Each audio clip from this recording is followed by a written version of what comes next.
Hey, what's going on, everybody? Welcome to episode 3 of the Special Sessions Live 666 Halloween Countdown. This week we'll be joined by a very special guest, Nick Sadler of the awesome band Daughters, is going to be on here. Just briefly, I want to thank everybody for tuning in. This has been a fun little experiment. Obviously, I can't do the live show because of, well, it's 2020, but this has been a really fun experiment in reaching out past just special sessions live at the Black Forge Coffee House, which will be back in 2021. But for now, we're making do with what we can. I'm going to see if Nick is on here yet, and then we're going to get started because this is a really fucking awesome episode tonight. I want to thank my past guests too, Brian of Grey Walker, and I want to thank Stavros from the Atlas Moth, and of course tonight we're joined by Nick Sadler of Daughters. So let's see if we got him on here.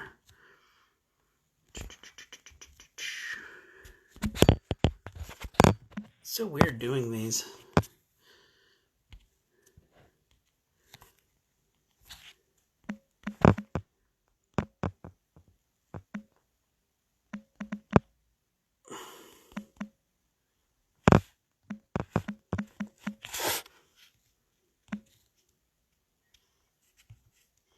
Okay, we'll get there. This happens every week, but that's fine.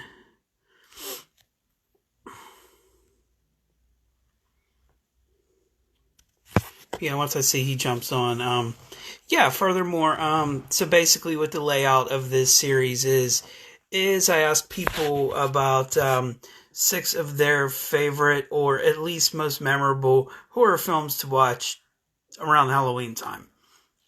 It's pretty, it's a pretty themed idea, but all right, Nick's on. Let's get him on here.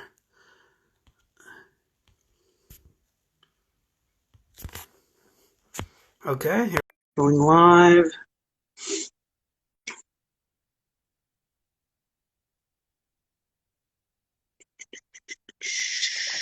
Dude, what's up? Hey, hold on a second. Let me turn this thing down. Sure. I gotta fix this too. There we go. Sorry Hey, I'm late. I didn't know I had to fucking follow you back. What is this? that's no problem. I honestly don't know how these things work. First off, we've never met before, so it's nice to meet you, Nick. Nice to meet And you. How are you? good, man. Good. How are you? I'm all right. Today was kind of a nothing day, but this is fun Yeah, already. yeah. This will Why be not? cool. Yeah. It's cool to geek out with people. And just to give you some brief background, I do a live talk show here in Pittsburgh called Okay. Special Sessions Live, and it's basically a Tonight Show format, but with local artists, local chefs. We've had everybody on from attorneys to fighters to you name it, and it's pretty much just a free event in an amazing coffee shop here in Pittsburgh. Cool. And I've been doing it for a couple years, and this year, obviously, no one's doing shit. So, uh, you Taking know, it to Instagram. yeah, why not? I mean, it's not a show that's streamed. My talk show, it's usually just for people who show up. Yeah. But this has been a good opportunity to reach out and talk to people who don't live here who may want to be interested in BSing and geeking out about whatever. So thank you again Cool. for joining us. So Thank you for the invite. yeah, man. So the theme is of this Halloween countdown is horror films that you may enjoy watching around Halloween time. Mm. So, yeah, if you just want to rattle off some that you really enjoy, we could BS about them. We could talk about horror scores, anything you want. This show pretty much goes all over the place once we start talking. So, if you Okay. wanted to pick one movie and we could just go from there, however you want to do it. Well, the principal movie I watch every season, I have been watching almost embarrassingly since I was maybe 6 or something. Hmm. Is Night of the Demons. Oh, yeah. Have you seen this one? Oh yes, yes. It's actually on my watch list on Amazon to watch. I haven't seen it in years, but that's a classic. Yeah, I grew up in a family, like my mother, my grandmother, two uncles who are all really big horror movie fans. And so I was Hmm. watching things I probably shouldn't have been watching much earlier than perhaps people in Right. my age group. And one Halloween, my mother dressed me up as a werewolf. I had really long hair. She teased it out.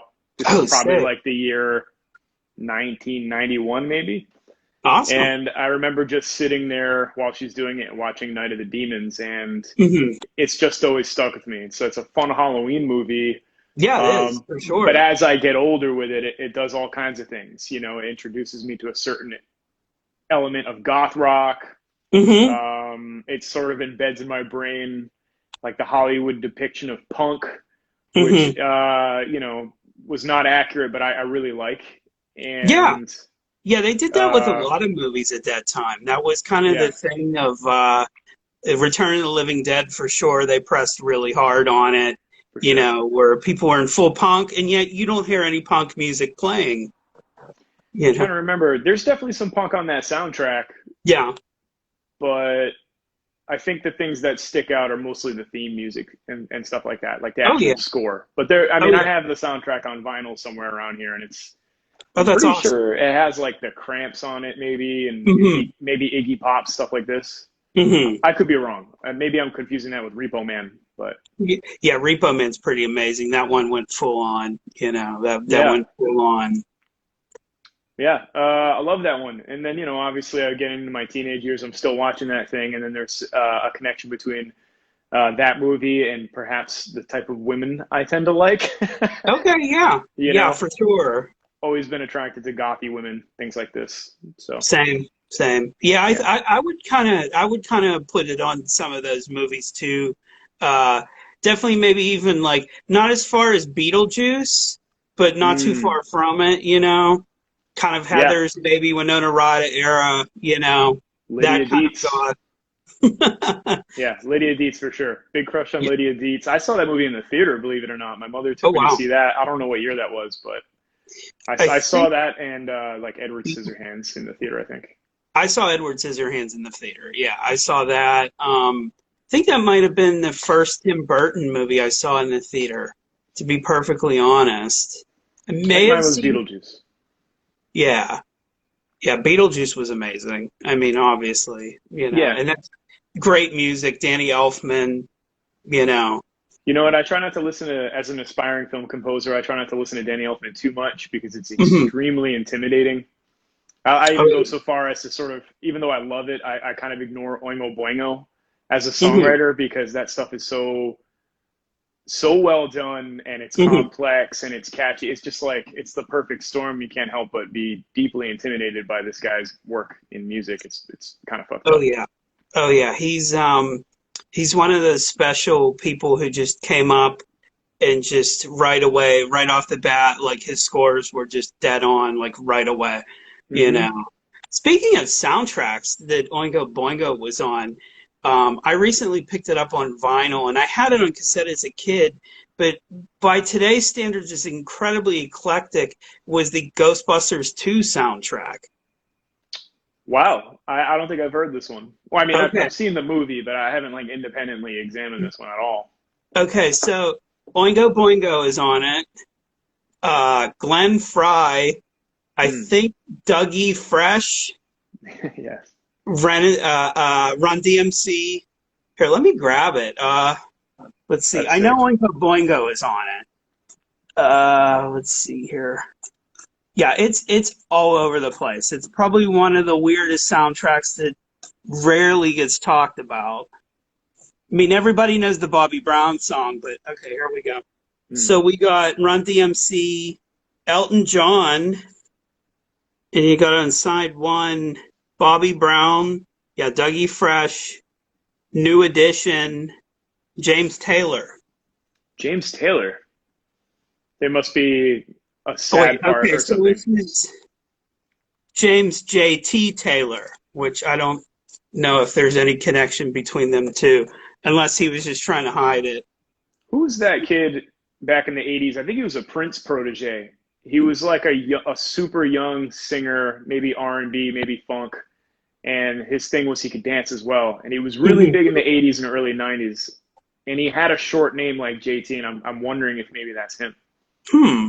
I It's can't I possible. can't for the life of me think of what movies this kid was in, but he was big for a short while. Hmm. Trying to think that really does sound familiar. I don't remember at all. It's like lost in a haze of like a time when I was watching things like Mhm. Little Shop of Horrors. Like Oh whatever yeah. age I was when that was a thing, Hmm. this is when this dude was around. It had to be the early '90s because it was before Hammer Pants, but you could see Hmm. the Hammer Pants starting to show up. Hmm. Shoulder pads were still quite big and Oh shiny yeah, things. shiny things, Uh, bright colors. You know. shiny clothes. I mean, Yeah. people weren't disproportionately attracted to shiny shit in general. Yeah. No. No. No. Not at all. But I'm trying to think of who that is. I might have to look at that. Like first, I was thinking Rockwell, but that was like the dude who like kicked it with Michael Jackson. You know. Yeah, and Rockwell always looked older. I don't know Yeah. if he was a younger dude, but anytime I saw him, he seemed like he was at least 30. This Yeah. person was probably a teenager, the one I'm talking about. Oh man, this. I wonder if anybody in the comments knows. We'll move on from there. We'll get back to Yeah, that. So we're on Night of the Demons. Okay, where do we go from there? What would be your next? I've been trying to break out of patterns in rewatching things over and over again. You know what I mean? Hmm. It used to be fun, but now it's like you know these things so thoroughly, they're actually becoming mundane to me. Hmm. Um, but for a long time, things like Return of the Living Dead or people love Yep. Hocus Pocus. I would always watch Hocus Pocus, my little sister. Oh yeah. Uh, we had a cat named Thackeray Binks, I'm pretty sure, a black Oh, cat. that's right. And what else do we got, man, from that time? I mean, it's just in general, it's sort of just horror movies uh, as a uh, as a marathon, like the Blob, the '80s Blob, always Hmm. a classic. Um, '80s Blob for sure. That's a good one. Yeah. Lost Boys. I've always wanted to be a fucking Lost Boy. That's Yeah. kind I of what think this we all have. earring Yeah. represents that I wear. I don't know if you can see it, but that Hmm. was my like midlife crisis. I'm going to be a Lost Boy thing that I added to the way I look maybe 5 or 6 years ago. Like watching the movie, going, man, it's so cool. They look so good. Yeah, that was Um, that was one movie where I was watching an interview. I think it's a documentary that's on Shudder now, and Alex Winter was talking about the making of that movie and that everybody in the town. I think it was shot in Santa Cruz. Everybody was Probably. real super jazzed that they were filming a movie there, and they kept everybody in costume. And since they only shot at night, they pretty much, partied and then slept all day and like lived a total rock star life. But everybody in the town was just okay with it. Yeah. Was that crazy like 4 hour documentary on Shudder that Yeah. appeared over the summer? Oh That yeah. I watched that thing almost in one sitting. Didn't Hmm. see it. Didn't see anything new, but Right. enjoyed the hell out of it the whole way through. It was Oh, just a lot of fun. exactly. I Yeah. I needed mean, that, man. This summer was too hot for me. You're on this coast. Yeah, it was disgusting. It was humid and hot, and yeah. I don't Yeah. do well in that environment. So I just sat in a room with all those black shades and like some AC and just watched that shit. Yeah, I was in this. I was pretty much in my backyard in the sun all summer. I Really? like sun, but I don't like humidity. It wasn't too humid here.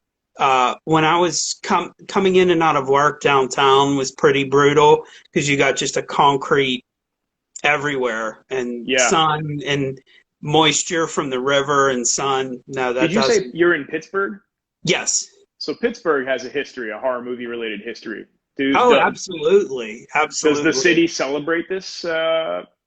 Dawn of the Dead, and I talked about this on last episode, and I'll probably talk about it on every episode, especially with somebody from out of town. But Dawn of the Dead was filmed You in just the, can't tell anyone you're in Pittsburgh.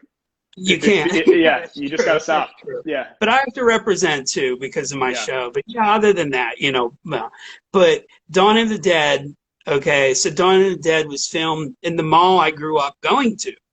And I was always kind of aware of the movie, but then when I was an early teenager, I saw it, and it was a big deal. And at the time, the mall still pretty looks the same, Yeah. but it is celebrated huge here. Like for a while, you could tell some of the owners of the mall didn't want to have anything to do with it, and then the mall just got so shitty.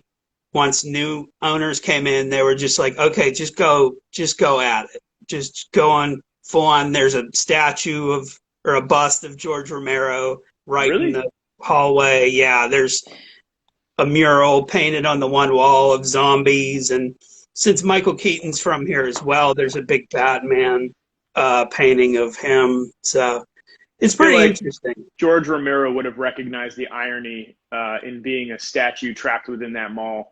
Yeah, I know. One of the Yeah. themes of the movie. He's there, indefinitely. Yeah, yeah, he is there indefinitely. But yeah, I mean, we're a big horror town, and there's a lot of horror film actors, especially from the 80s, who either they're from here or moved here. Um, Tom Atkins from Night of the Creeps, Halloween 3, The Really? Bug. Yeah, he's Is, from here. is he still alive or did he die recently? He's very much alive. The guy he's sharp. He looks great. I'll run into him every once in a while at like a Target or something, and I'll just say hello. But You don't say thrill me. no, no, I don't. That's good on you. He's probably really tired of that shit. Yeah, yeah. Another one is Doug Bradley, the guy who played Pinhead in Hellraiser. No shit. What the Partly hell is he lives doing here. in Pittsburgh? That's bizarre. Is I, he isn't I, he British? yes, yes. I can't speak for the total truth, but I think his girlfriend or his wife lives here, so he moved here. But Oh, every okay. once in a while, you'll see him at like a metal show, Really? just standing there. Yeah, That's he'll pretty be at cool. like Ghost, or he'll Are be at. you uh are you aware of the Pittsburgh band Zombie? They Oh do yeah, sort of like oh yeah. 70s 80s synth Hmm. like a goblin kind of thing. Yeah, Yeah. yeah, they're tremendous. Trying to remember who they opened for here. I think they actually opened for Goblin here at one time. I think they did. Yeah, I think they did that. I think they did, if not that whole tour, a chunk. Right. Yeah, yeah. Yeah, so they're awesome, and there's a few small clubs with they'll pop up and do a show here and there. I don't get to see them as much because they'll always play, and it'll either be the night of another show, or you just don't make it out. Yeah. But then a big show will pop up like that you already have tickets for, and it's like, oh shit, Goblin's here, you Yeah. know, Zombie was or one of Zombie, the excuse first me. bands we met as a band. Okay. Uh, yeah, on the First Daughters tour, I think it was the Hmm. first one. It might have been the second one, but we played with them in Pittsburgh in a shop front somewhere, just like a little tiny shop front. That was it. They played, and we all loved, all the 70s horror movies from Italy and things like this. Goblin was Hmm. like, I was in a horror movie band at the time called Mata Dio, and we were Okay. heavily based on like not nearly as good as Zombie, but the whole idea was things like the reference points were things like Goblin, Oh, and nice. yeah, they set up and played, and our whole band was just like, what the fuck? Yeah.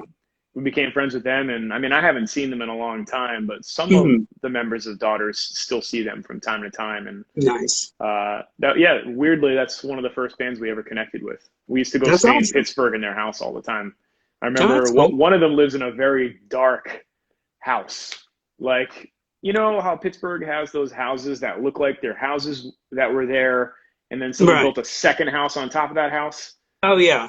There's like a whole, to me, Pittsburgh looks like a big crooked town of unrelated houses all stacked on top of each Oh other. yeah, yeah. It's a city of neighborhoods that all have their own identity, and some of them, at least some of the newer ones, are either like you said, added on to, or crumbling to the point where they're not recognizable anymore, but it's still a house. Yeah, they lived in one of these, and it felt like the house was going to slide off of the other house. That's what I remember. And it was on like a big steep hill, and Okay. it was very dark in there, and there were a lot of synthesizers in that house. Oh, that's sick. Perhaps it's weird that I'm talking about one of these guys' houses right now. Well, no, hey, Yeah, when we're talking about Pittsburgh, we're not just talking about houses. yeah, yeah. I just mean to say, I guess I'm talking about to say that like there's a vibe there. I'm not surprised that there is Oh yeah. like Night of the Living Dead and Dawn of the Dead and stuff. I'm not surprised they come from that area. When you go, to me, Right. the place has this like. I mean, I don't think I've ever been to Pittsburgh on a sunny day in my life. That's another Oh, weird thing about Pittsburgh. We've played there a bunch of times, and it's always uh-huh. overcast. Hmm. Um, Maybe with the exception of the last time we played there, I think I Yeah, remember the seeing last time you a guys glint came of here, sun. you came here in like June. It was beautiful. I got out of work, I went home, got changed, went straight down to the venue. It was a beautiful day. Nice evening too. Oh, you went to that like theater type show? Yeah, yeah. Ah, That place sadly just shut down. Sadly, that was okay. one of our first venues that we lost. That's a bummer. Um, it is a bummer. It's a lot of history in that place, but who knows? I mean, it's one of those things where it's going to be reality in a lot of places, but Hmm. here it's just kind of like, well, we'll see what happens. We're kind of used to venues coming and going, but that was a pretty big staple venue in the area. But we'll see what happens. There's still more. Yeah. Um, we've had I don't know if you guys ever played at one of our other clubs that we had. There was a time where we had two live music clubs that were like converted churches, like Catholic churches that they converted into concert clubs. One of them is Mr. Small's Theater, which is still pretty much around and building, and the other was Altar Bar, which is gone. But you could go see like a good black metal show in a place that used to be a church. It was I always a good think time. I think I remember playing at least twice over the span of like 13 years. Hmm. A VFW that might have doubled as a church, and it Okay. seemed like a staple in the area for probably hardcore. And the stage was really abnormally high. That might Um, have been Mr. Smalls. It's possible. hmm. It's possible because their Yeah, stage is very high. yeah. It was there's photos around somewhere, and the stage is at least as tall as the people who were standing there watching the show. And at the time, we had no skill set for performing on a stage that big. I mean, most of the shows we played were on the ground with the audience. Hmm. Or we also played in a place that was like tucked away in the. It looked like a long railroad building on the Okay. tracks, and there were all these nightclubs all around us. Like Hmm. regular nightclubs, not like concert venues, but nightclubs. And we played in there to like 10 people with this amazing band called Noxact. And Okay. there was like nobody at this show, but the band Noxact was incredible and always connected to other incredible bands and incredible musics. And I remember Hmm. thinking like the guitar player was doing everything with a guitar that I wished I could do, and it was like a deflating show in that regard. But they were incredible otherwise. Yeah, Right, right. yeah, and that Yeah. was that was in Pittsburgh. Oh, cool. I'm trying to think. That might have been a part of me wants to think that was because I'm seeing Station Square. Part of me wants to think that was there. It Mm. used to be a nightclub, but they did a lot of concerts there. It was really bizarre because it was like an underage nightclub, but then like you would see like I think Dillinger Escape Plan played there with Killswitch Engage at one point. Sounds about right. Henry The load-in Rollins, was like up a rail, like the train would be right. here, and then there would be the platform. The load-in was up the platform and then in the building. Okay. Yeah, I think that was Rock Jungle. Or whenever it became after it was Rock Jungle. Okay, Yeah. yeah, Yeah, that was an interesting place. Yeah. Pittsburgh. Yeah. Okay, so we're moving on. I mean, we covered Pittsburgh, Night of the Demons, and what was the other movie? See, I'm losing Uh, my train of thought. Damn it. just the normal stuff. Hocus Pocus. Hocus Pocus. That's something that, like I said, I watched a lot with my little sister.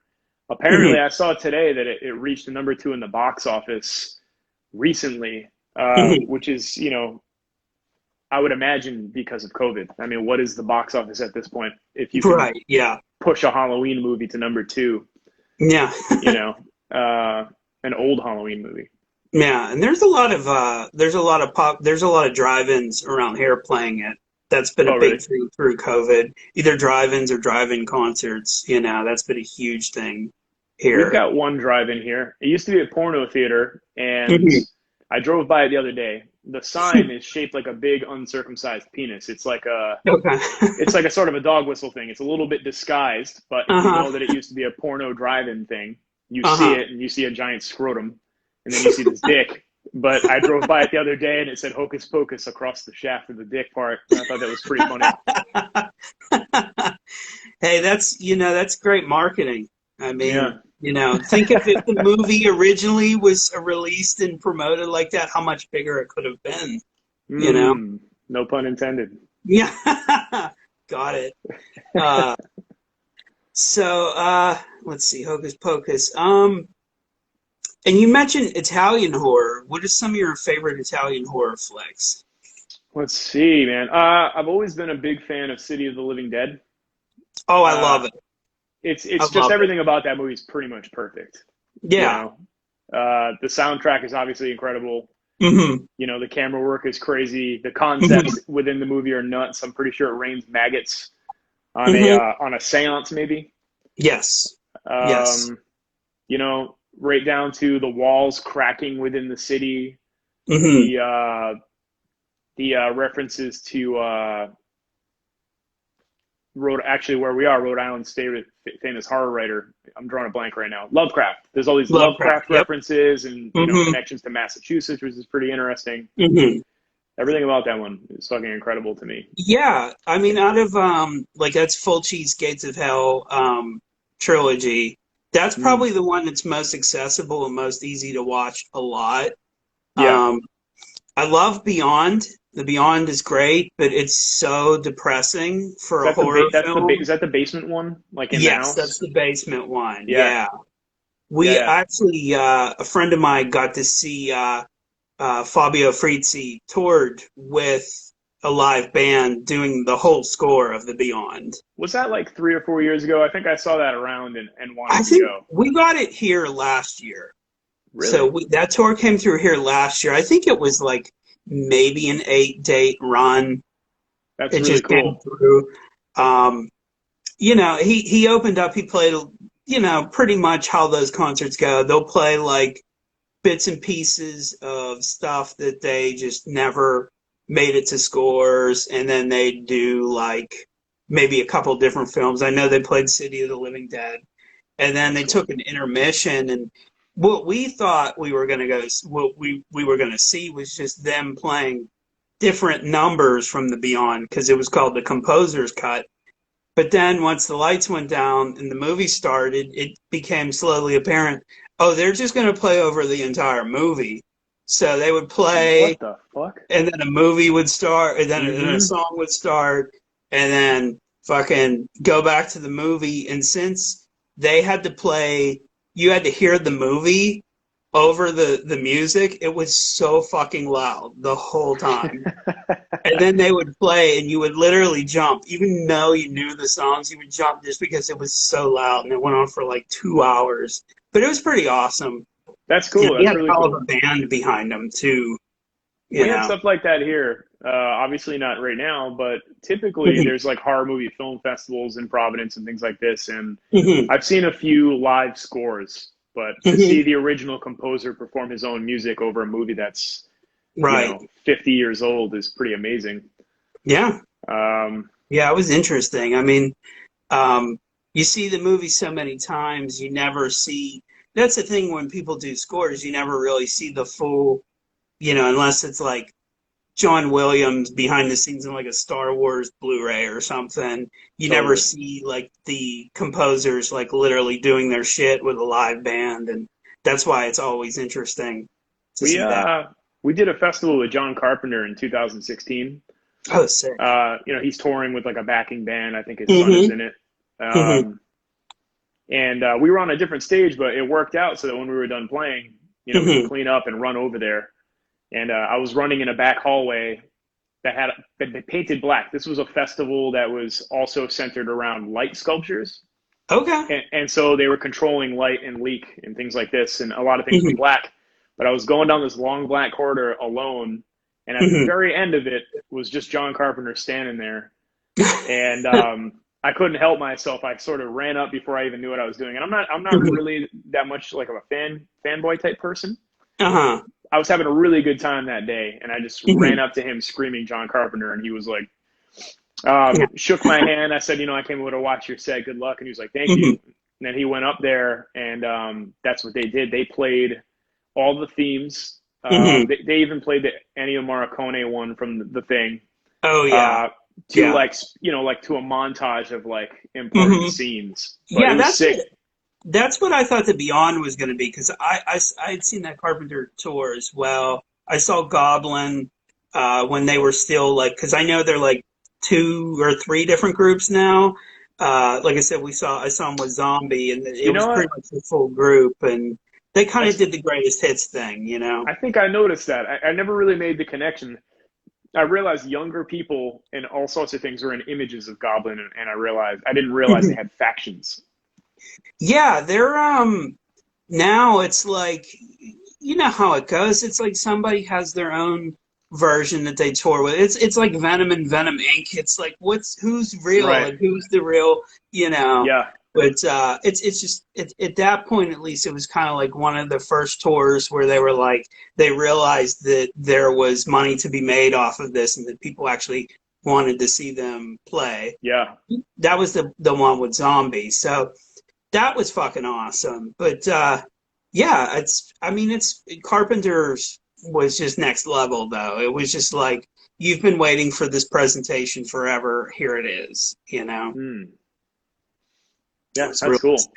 hmm Yeah. really exciting show, Carpenter. So, which festival was that? It sounds pretty interesting. It immediately went bankrupt.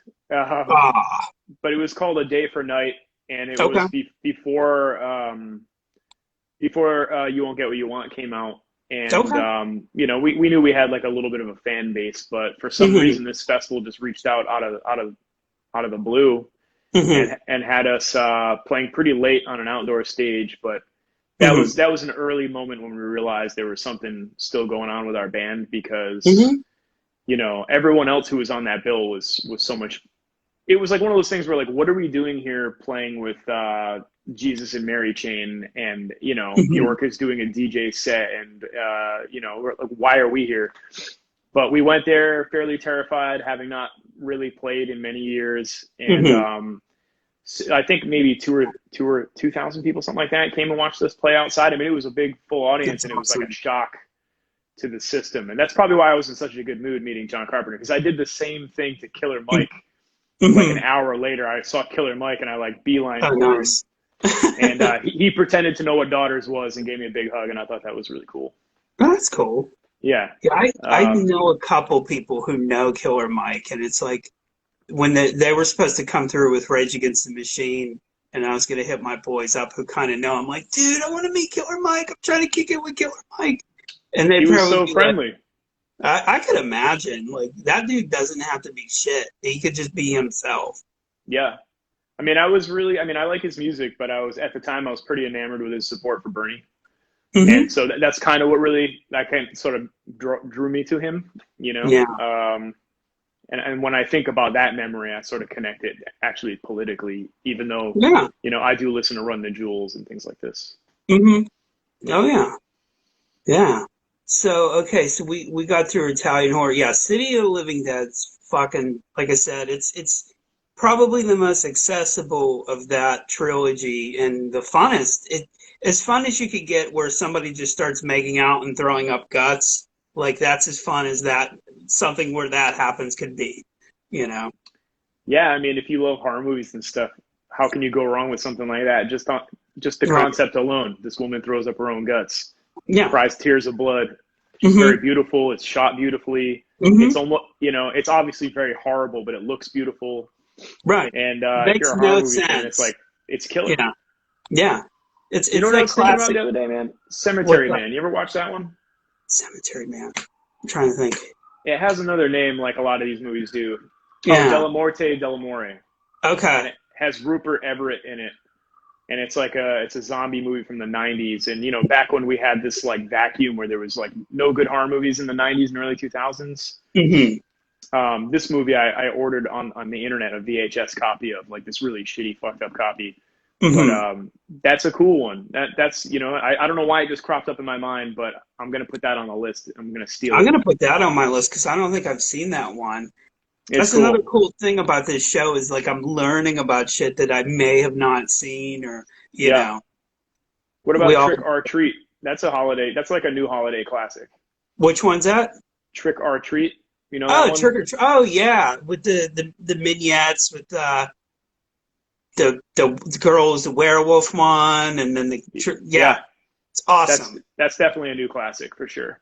Yeah, that's it's one of those ones where like I kind of feel like it came out of any decade, and it has that vibe of Creep Show where they're not trying to be totally serious, like they're keeping the fun and horror, but they all actually care too, like to Yeah. make it interesting stories and you know, Yeah, they hit the sweet spot. That's definitely true. yeah. Not like the Man, what about the Trick or Treat with Ozzy Osbourne and Gene Simmons and all them? What about that one? that movie fucking rules. I can't help it, man. I love any horror movie that's centered around metal in the 80s. Oh yeah. The same way I love horror movies that have like a punk element from the Hmm. 80s, even the 90s. But that one and The Gate. Oh yeah. Oh yeah. The Gate has This. that metal band Sacrifix. The kid listens Hmm. to a Sacrifix record, Hmm. and it has backwards speaking, so he has to reverse the album by Oh hand, yeah. and it opens up a portal to hell in some Hmm. like fucked up suburb. The 80s were like fascinated in horror movies with those towns, those like made to order towns. I don't know what these things are called, but they're in Oh yeah. Poltergeist and Return of the Living Dead 2 and The Gate. It's those communities where all the houses look the same and they're on a Right. cul-de-sac. Yeah. It's terrifying, But that movie's sick, man. The band Sacrifix. That's fucking good. Didn't the one kid have a Venom back patch in the He did, gate? yeah. It's been a while since I've seen that, but that's always been a frame of reference. Like, oh, that dude has a Venom patch. Like, even as a kid, I'm like, oh, what's that all about? When that That's what I shit was like on. about Night of the Demons, man. There's all these someone who worked on these sets had good taste. Hmm. Like, there's a shot in Night of the Demons where a dude is sleeping in a car and there's an Hmm. Exodus sticker on the car. Oh, Or like a nice. girl's walking with a boom box and there's a fear sticker, on the boom Hmm. box, like old punk stuff. Yeah. And those, I always really, even as a young person, I wondered what those things were, But Yeah. they add to this like whole pop culture thing. Yeah, That yeah, totally. Because it captures that time, and I think now it's just as maybe if not more important now because you know people were into heavy music, punk and metal. There's just a wonderful connection between metal and punk and horror, especially like 80s horror. And hmm everybody I've interviewed so far on this, you're the third person, and all of you are musicians, and it's like, yeah, we all have pretty good, interesting taste in movies, and we all like the good shit.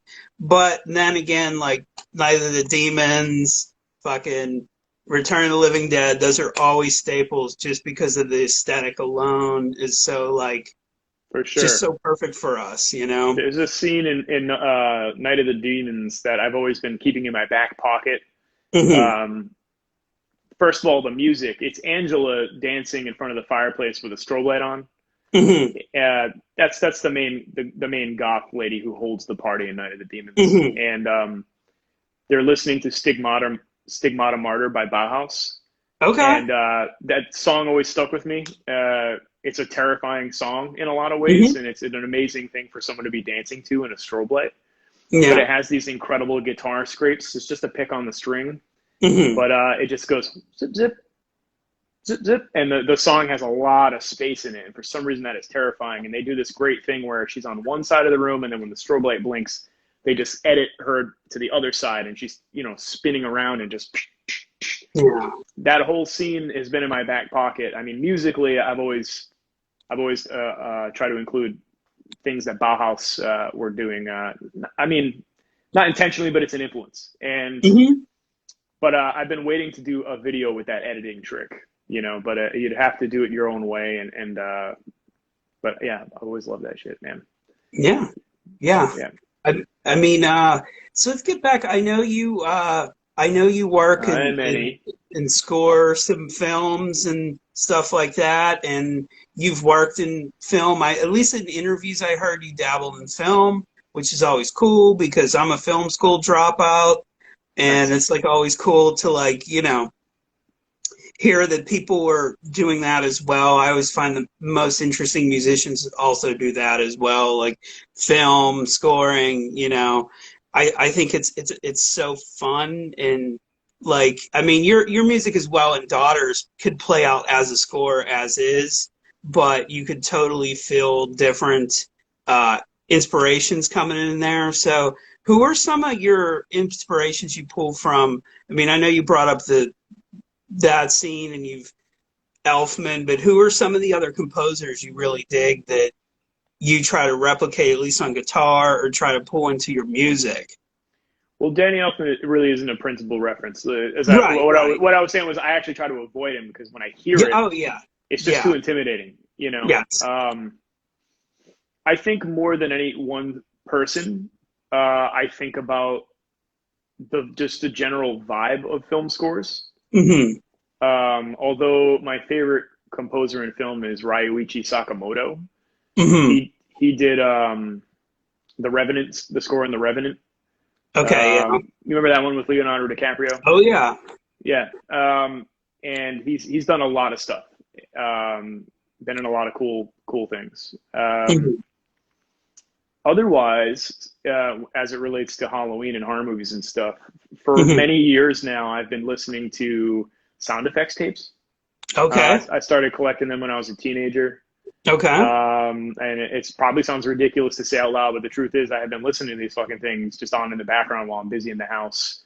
Same Hmm. thing with movie trailers. When it comes to horror movies at this point in my life, I feel like I'd rather watch a long string of like 600, YouTube movie trailers. You get the Hmm. gist of a lot of these movies, but they tend to focus all the things you like about horror movies into one intense burst, Hmm. and they're kind of their own genre. Hmm. Film Oh, for trailers, sure. you know what I mean? They're their own creative entity, and so as I'm cleaning, doing laundry, whatever the case may be, sometimes in the background, I'll just have a string of horror movie trailers going on, and Hmm. so that's what I mean. Not specifically anyone in particular, but Right. kind of just the idea, like this overall idea. It is Okay. becoming a little more sharpened now because Hmm. I was including like nods towards film score people in the last Hmm. record, and I'm getting attention for it, and I will be scoring a handful of movies in the coming years. Nice, nice. That's good to So hear. thank you. I'm paying more attention to who's doing what and so on and so forth. Cool, Yeah. cool. Yeah, I have a really love-hate thing with movie trailers. Especially if it's a movie I really care about and I'm gonna see. I don't watch the trailer. I Hmm. just go see the movie totally not knowing shit. And then once the movie's over, I usually, on the way home, I'll usually pull up YouTube and watch the trailer and go, oh, wow, well, I'm totally glad I didn't see that. Or, oh, wow, they made that seem like it's totally different, you know? Isn't that Because it always is weird? in its own form a different, they have different people editing, they have different people cutting it, there's different sound, there's always It's different its own music. craft, man. Yeah. Completely. Modern trailers are a little harder. They're a little more Hmm. plastic. Like I feel like you can almost hear Logic Hmm. Pro as like a fucking platform Oh, for the way yeah. they compose these things. Like the same sounds over and over again. Like you're gonna hear every time you go see a movie, you're gonna hear like 500 fucking bass drops at the theater. Hmm. It Oh, doesn't yeah. matter. So they have these things on deck and they become a little more formulaic. But if you dig Hmm. back, I mean, that's not to say there isn't value there in terms of the Hmm. craft, but if you dig back, you'll start to see things that are a little more unique, Hmm. especially in independent film when folks are sort of uh, creating their own path forward, Right. just sort of making it Right. up as they go. Hmm. That's a lot of times folks will stumble upon in any craft. Folks who do Hmm. that will stumble upon all kinds of interesting new ideas. And they're buried in there. But yeah, you can't really like I don't know. You can't watch like an Avengers trailer and pull much from it. You know what you're going to Yeah. hear in that thing. Yeah.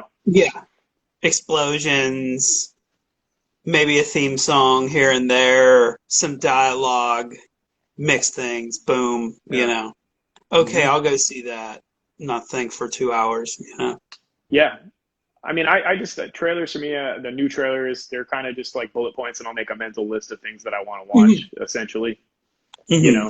But not too many. I mean, they're like really dialed in now as advertisements. So they're a little less alluring. Maybe down the line, I'll watch them 20 years later when I'm super old and feel like there was Yeah. something I missed now, but who knows? Yeah.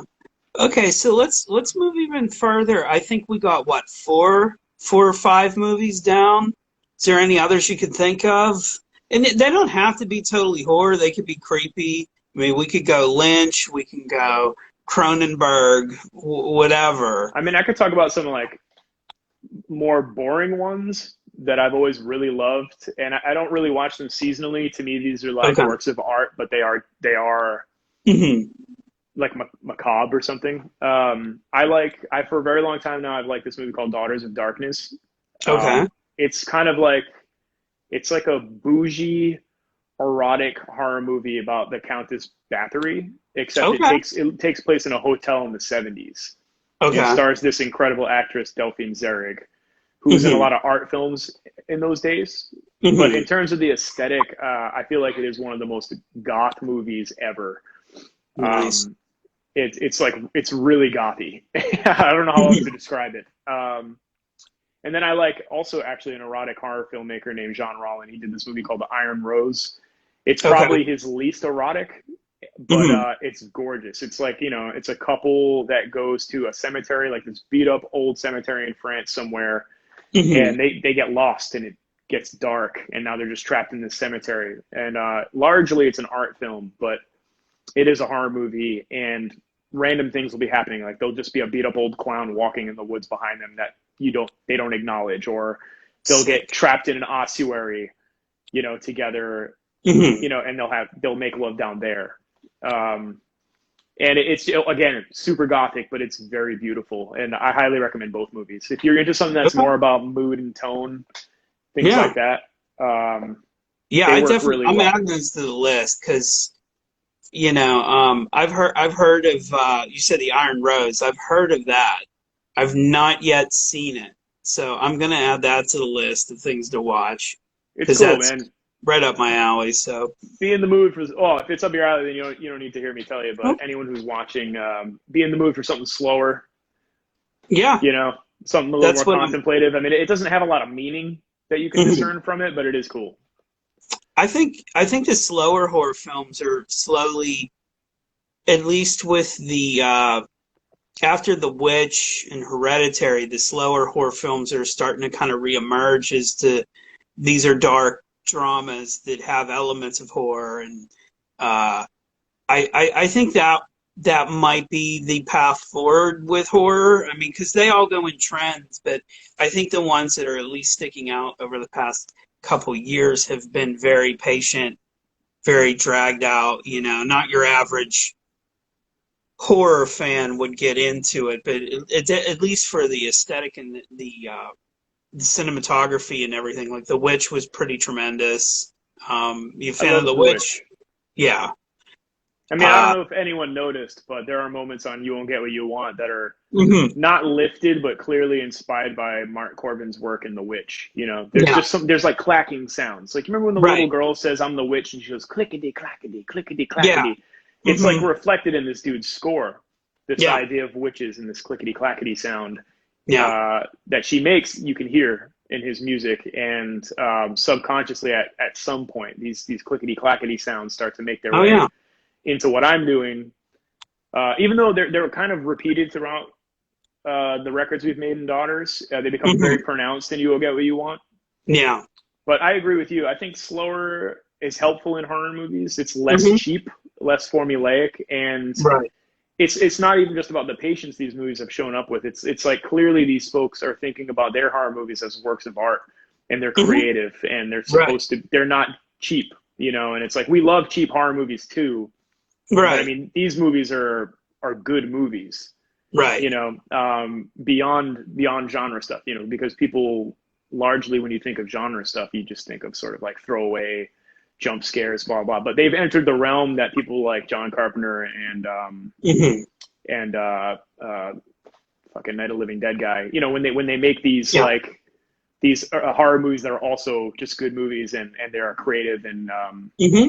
you know, that's really important, I think, for the genre. And of course, they've brought in, I mean, all these excellent songwriters and composers and things who have worked outside of film Right.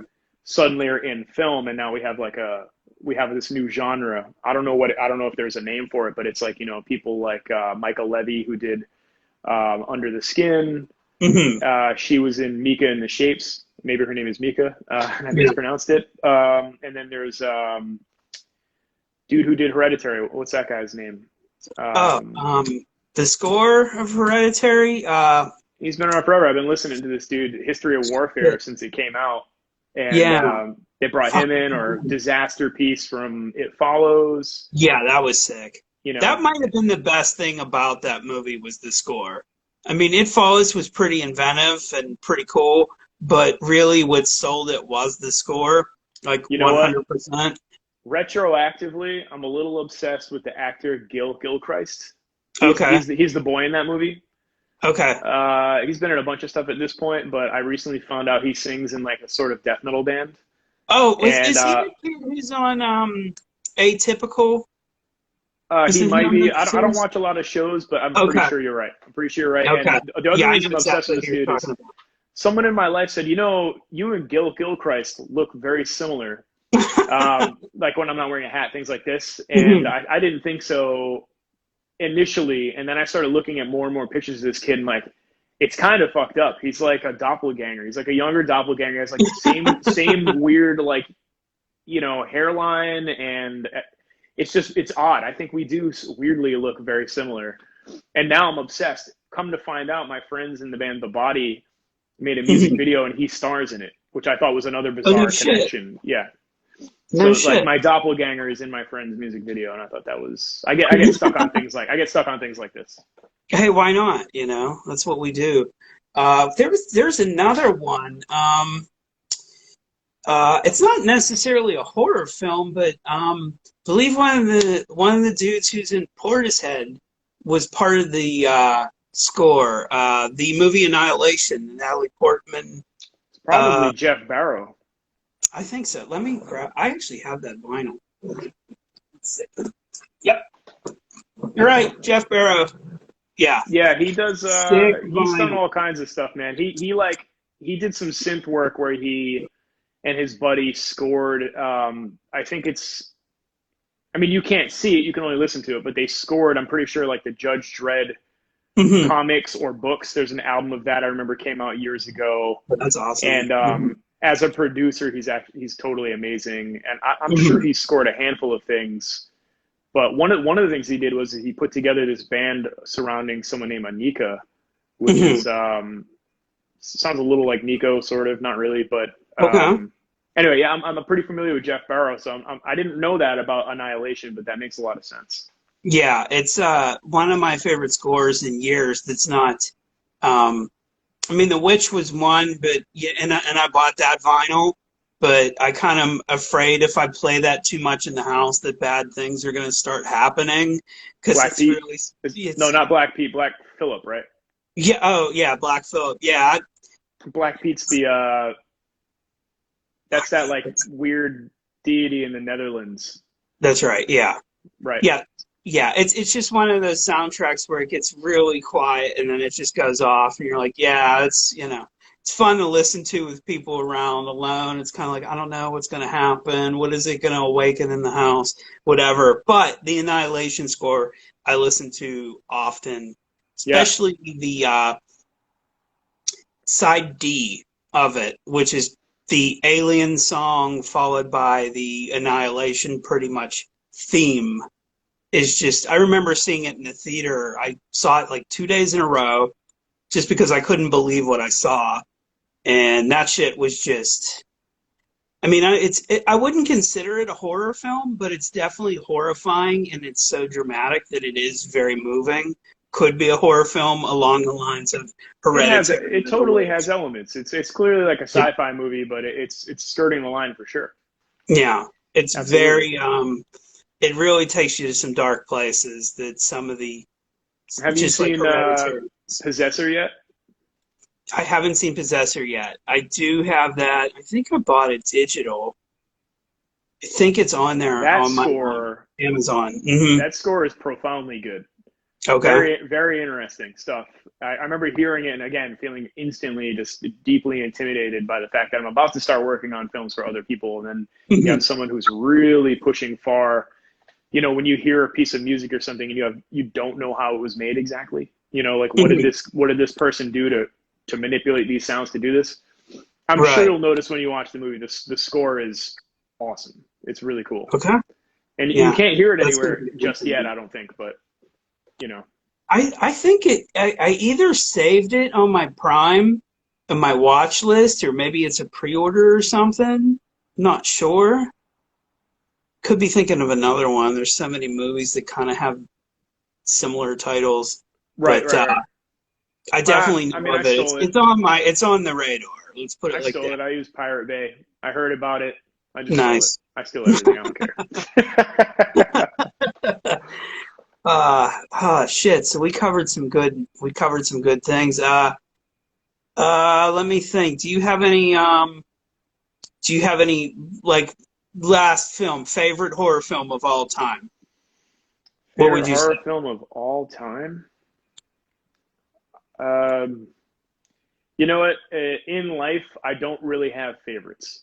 It's maybe Right. a weird lateral answer, but the truth is, these things that I like just keep going like this, that, and the other thing, and then Right. I'll like something very much one day and then sort of hate it the next. Hmm.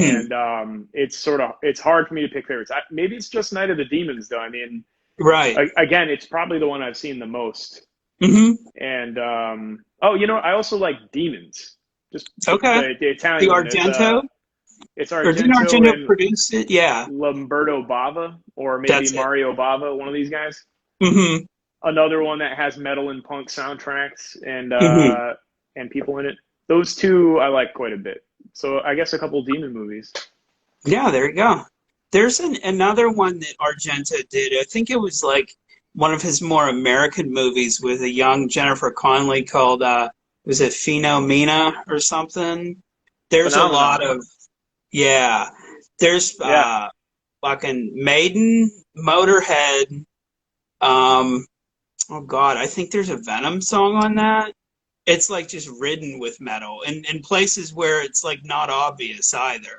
It'd be kind of cool if somebody did something like that today. I mean, I'm sure it exists, but my guess is when filmmakers pull from metal and stuff, they're probably pulling from like that Warp Tour kind of metal. You know what I mean? Like Yeah. more like a, not that they're like this because these are actually people I know, but maybe more like a Code Orange kind of thing makes more sense Yeah. for a Yeah. movie that would include metal. But it would be kind of sick if someone pulled from the underground of aggressive Hmm. music now in a film would be kind of amazing. You know, I would Yeah. love to see Daughters and then some of the people we know end up on like an interesting horror movie. Right.